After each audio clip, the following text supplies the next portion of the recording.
नमस्कार बंधुरा inspiring with Piyali चैनेलेर आरो एकटी नतून पर्वे आपनादेर सकलके जानाई स्वागत। आजकेर पर्वे आमरा जानबो सनातन हिंदू धर्मे अत्यंत प्राचीन एकटी उत्सव अम्बुबाची।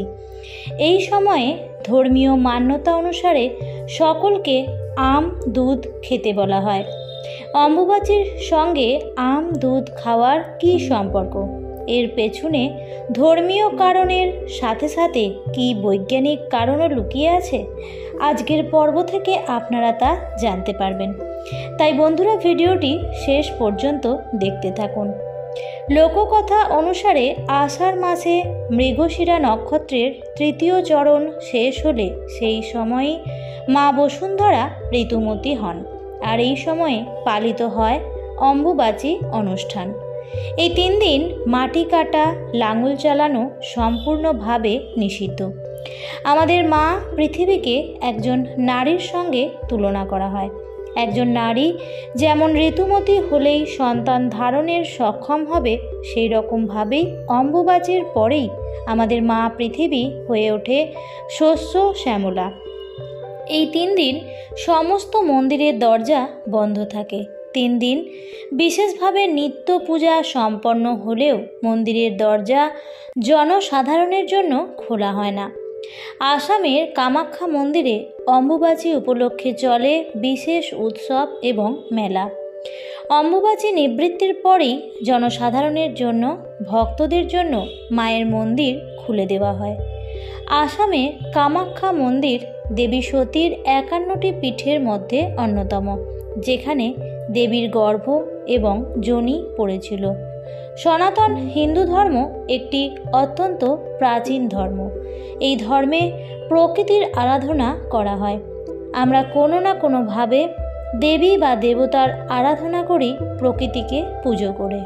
একটি বিষয়ে খেয়াল রাখবেন, দেখবেন দেবী বা দেবতার পুজোতে যে সকল নৈবেদ্য দেওয়া হয়, দেবী বা দেবতাকে যে ফুল, ফল বা ফসল দেওয়া হয় নৈবেদ্য হিসেবে, যা আমরা পরে প্রসাদ হিসেবে গ্রহণ করি, সেটি কিন্তু বেশিরভাগ ক্ষেত্রেই মরশুমি হয়। মরশুমি ফলের মধ্যে থাকে সেই সময়ে যে সকল অসুখ বিসুখ হয় তার থেকে বাঁচার রোগ প্রতিরোধক শক্তি। যখন আমরা সেগুলি গ্রহণ করি তখন আমাদের মধ্যে রোগ প্রতিরোধ ক্ষমতা বৃদ্ধি পায়।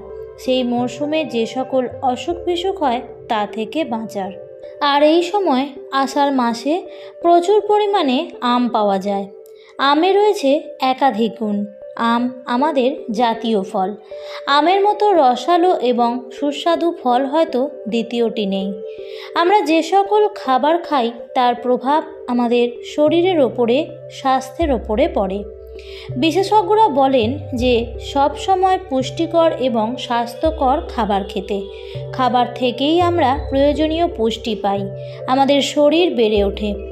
বছরের বিভিন্ন সময় বিভিন্ন ফল পাওয়া যায়, আর এই সকল ফল পুষ্টি গুণে ভরপুর।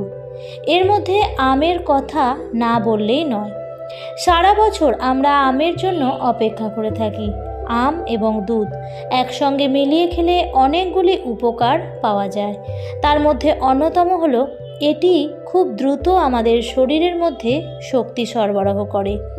226 গ্রাম আম দুধ খেলে আমাদের প্রতিদিনের চাহিদার প্রায় 20% ভিটামিন, 30% ভিটামিন সি আমরা পাই। এটি আমাদের রোগ প্রতিরোধক ক্ষমতা বাড়াতে বিশেষভাবে কাজে লাগে। আমের মধ্যে থাকে ক্ষারীয় প্রকৃতি এবং এর খাদ্য আর সমৃদ্ধ, যে কারণে আম এবং দুধ এই দুটি খেলে শরীরের অম্ল এবং ক্ষারের ক্ষমতা ভারসাম্য বজায় থাকে। আমাদের মেয়েদের মধ্যে একটি বিশেষ সমস্যা দেখা যায়, যেটি বহু মেয়েদের মধ্যেই দেখা যায়, আর সেটি হলো রক্তাল্পতা। রক্তে আয়রনের পরিমাণ কম থাকে। এর ফলে মেয়েরা বিভিন্ন ধরনের সমস্যা, রোগে, এমনকি সন্তান ধারণেও সমস্যা দেখা দেয়। আম ও দুধ দুটোর মধ্যেই রয়েছে যা পুষ্টি, যা রক্তাল্পতা সমস্যা থেকে আমাদের বাঁচাতে পারে। আম এবং দুধের মধ্যে থাকা লৌহ রক্তের লোহিত কণিকার উৎপাদন বাড়াতে সাহায্য করে। এই কারণেই তো বহু যুগ আগে থেকেই আমাদের পূর্বপুরুষরা ঋষিমুনিরা এই সকল বিষয়ে পড়াশোনা করে তবেই বলেছেন যে অম্বুবাচীতে আম এবং দুধ খেতে। রক্তাল্পতার সমস্যা থেকে বাঁচাতে এটি আমাদের বিশেষভাবে সাহায্য করে। তবে একটি বিষয়, যাদের দুধ এবং আম থেকে হজমজনিত সমস্যা অথবা পেটের সমস্যা তৈরি হয় তারা ডাক্তারের পরামর্শ অনুযায়ী এটি গ্রহণ করতে পারেন। বন্ধুরা, আজকের পর্বটি এই পর্যন্তই। ভিডিওটি দেখে ভালো লাগলে অবশ্যই লাইক, কমেন্ট এবং শেয়ার করতে ভুলবেন না। আবারও দেখা হবে পরবর্তী নতুন কোনো ভিডিওতে। ভালো থাকবেন, সুস্থ থাকবেন। ধন্যবাদ।